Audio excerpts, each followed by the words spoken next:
have the same name or the same face. He can be different people at different times. I wonder if Great-Uncle Merry knows, Barney said, about this. He stared at the glass case and the small, lonely black plinth inside. Two elderly ladies in hats came up beside him. One wore a yellow flower pot, the other a pyramid of pink flowers. "That's where they pinched it from," the attendant said, one told the other. "Fancy. The other cases were over here." "Tut, tut, tut, tut," said the other lady with relish, and they moved on. Absently, Barney watched them go, their footsteps clopping through the high gallery. They paused at a showcase over which a long-legged figure was bending. Barney stiffened. He peered at the figure. "We've got to do something," Simon said. "Just got to." Jane said, "But where do we start?" The tall figure straightened to let the behatted ladies approach the glass case. He bent his head courteously, and a mass of wild white hair caught the light. Simon said, "I don't see how Great-Uncle Merry could know. I mean, he isn't even in Britain, is he? Taking that year off from Oxford, what's it?" "Sabbatical," Jane said. "In Athens. Not even a card at Christmas." Barney was holding his breath. Across the gallery, as the crime-loving ladies moved on, the tall, white-haired man turned towards a window. His beak-nosed, hollow-eyed profile was unmistakable. Barney let out a howl. "Gummery!"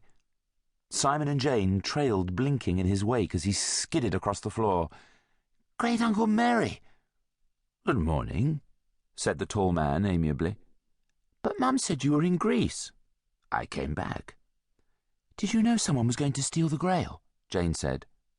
Her great-uncle arched one white bristling eyebrow at her, but said nothing. Barney said simply, "What are we going to do?" "Get it back," said Great-Uncle Merry. "I suppose it was them," Simon said diffidently. "The other side. The dark." "Of course." "Why did they take the other stuff, the brooches and things?" "To make it look right," said Jane. Great-Uncle Merry nodded. "It was effective enough. They took the most valuable pieces. The police will think they were simply after the gold." He looked down at the empty showcase. Then his gaze flicked up, and each of the three felt impelled to stare motionless into the deep-set, dark eyes, with the light behind them like a cold fire that never went out. "But I know that they wanted only the grail," Great-Uncle Merry said, "to help them on the way to something else.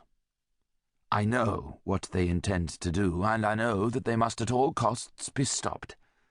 And I am very much afraid that you three, as the finders, will be needed once more to give help. Far sooner than I had expected." "Shall we?" said Jane slowly. "Super," said Simon. Barney said, "Why should they have taken the grail now? Does it mean they've found the lost manuscript, the one that explains the cipher written on the sides of the grail?" "No," said Great-Uncle Merry. "Not yet." "Then why—" "I can't explain, Barney." He thrust his hands into his pockets and hunched his bony shoulders. "This matter involves Trevisick, and it does involve that manuscript. But it is part of something very much larger as well, something which I may not explain.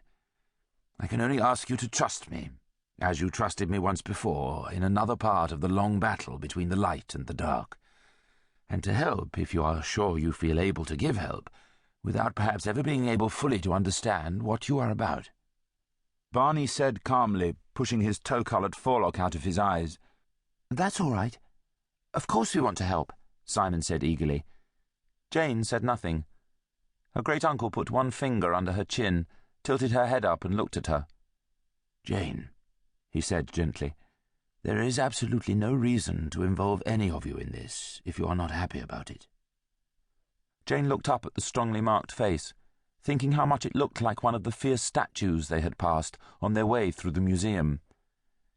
"You know, I'm not scared," she said. "Well, I mean, I am a bit, but excited scared.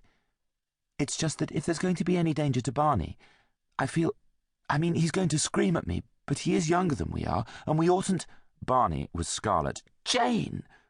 "It's no good yelling," she said with spirit. "If anything happened to you, we'd be responsible, Simon and me." The dark